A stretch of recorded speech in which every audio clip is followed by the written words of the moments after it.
everybody. This is the Oceanic State, and today I'm doing something a little different. This video will not be reacting to some posts on X. More so, it will be talking more about my personal political viewpoint and why I believe what I believe.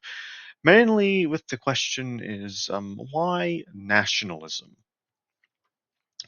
And many people have asked me, Oceanus, why do you believe in nationalism? And the answer to that, I believe, is quite simple because I believe in my people.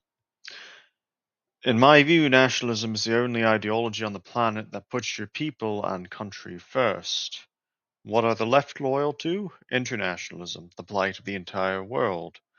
What are the right loyal to? Well, they are loyal to the markets and whatever makes the GDP line go up. There is a middle ground to this, and that middle ground is nationalism, where politics revolve around what is best for the national community's interest. American political debate, in my view, shouldn't revolve around how much money we should give to X country or how many cheap labor migrants we should allow in. What it should be about is how the state should fulfill its duties to the people. Many Western governments today are based off of this concept called the social contract. And if you don't know what that is, the social contract is an idea thought up of by, I believe it is Rousseau, not Thomas Rousseau, but someone way before his time, um, by Rousseau. And essentially, the idea is that people give up some of their freedom in exchange for the government keeping them safe, treating them fairly, and protecting their rights. And people will see like, oh, well, give up your freedom. Well, that may sound scary, but it's basically what most of our government since the American Revolution has been based off of. So don't worry about that. That's just how it's worded. Now, the people agree to follow the law, respect others, and pay taxes.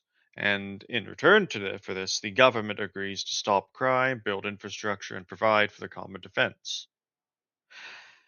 And nowadays, the social contract is broken, and how the social contract gets broken is when one side or both sides, the people or the government, fail to live up to their side of the bargain. And I believe that this social contract has been broken in the West for a long period of time.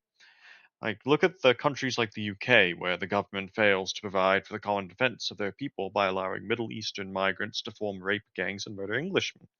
Look at America under Joe Biden. The southern border was left wide open, allowing foreigners to cross into our lands without punishment. Look at what happened in 2020 when rioters were allowed to break the law without punishment, and as a result, people had to defend their own lives and property. All of these things have happened or are happening under governments which call themselves liberal or conservative.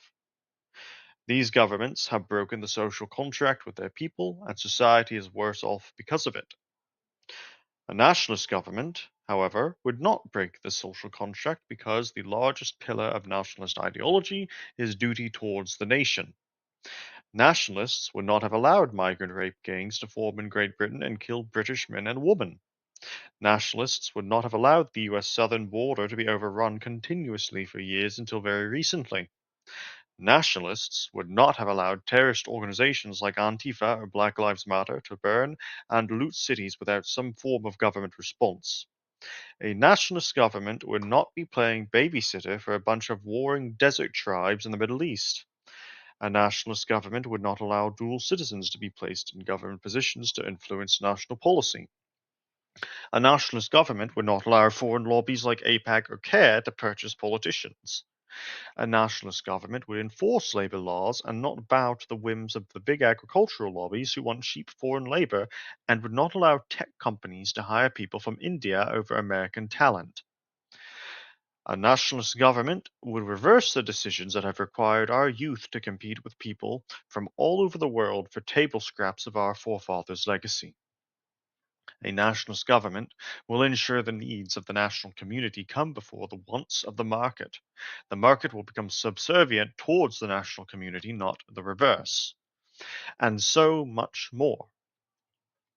The world is operating on a consensus that was built after the Second World War, which ended over 80 years ago.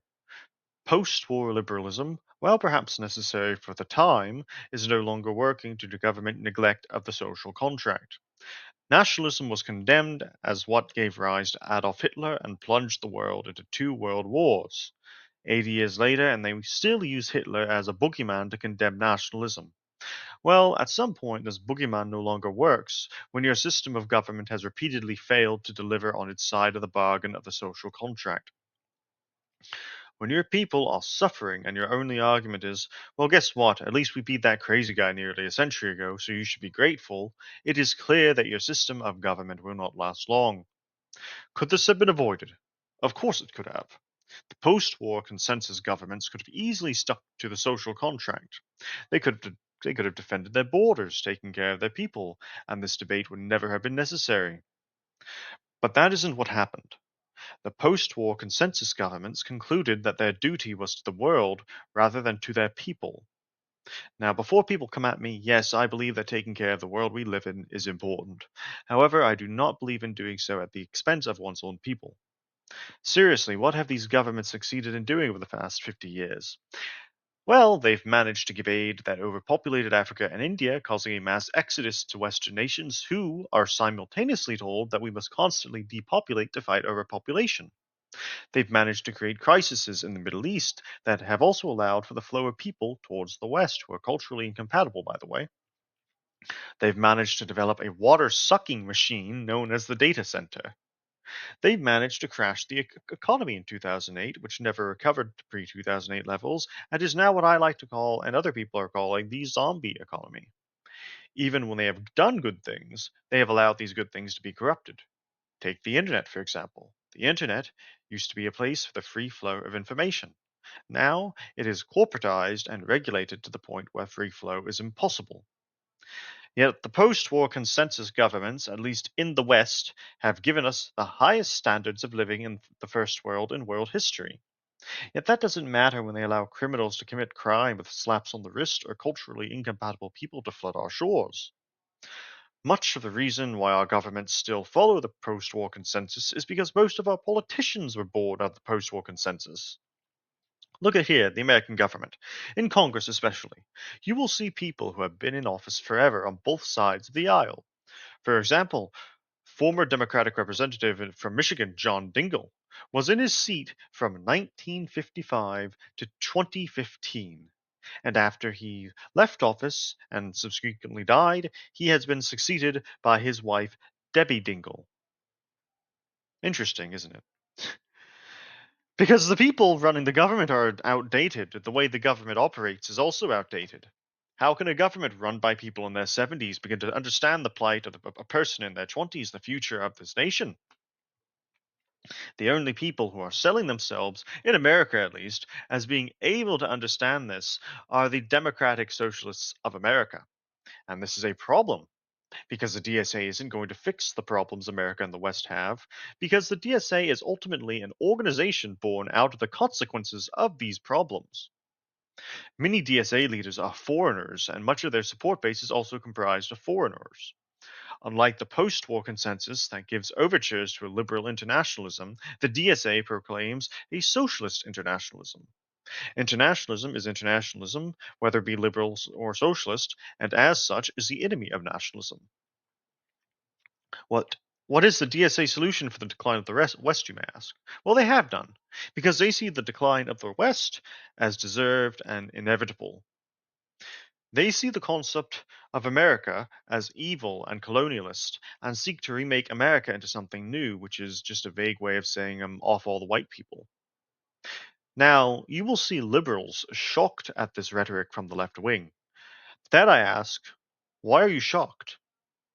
Organizations like the DSA are the direct consequences of your actions. You called us racists when we wanted to secure the borders. You wanted birthright citizenship for everybody. You wanted left wing egalitarianism to be taught in American schools. You wanted people to identify less with the nation and more with the cosmopolitan community. Yet now you gasp in horror at the monster that you made? By all means, if you are truly repentant, join the national struggle. But you can't say that nobody saw this coming. Nationalism will combat the forces of internationalism by organizing the national community against it. The problem is that nobody has picked up this crown that is just laying in the gutter. Once this crown is picked up, real politics can finally begin. I hope that you all enjoy this new format of video. Please leave your feedback in the comments below. Thank you very much, and have a good night, everybody.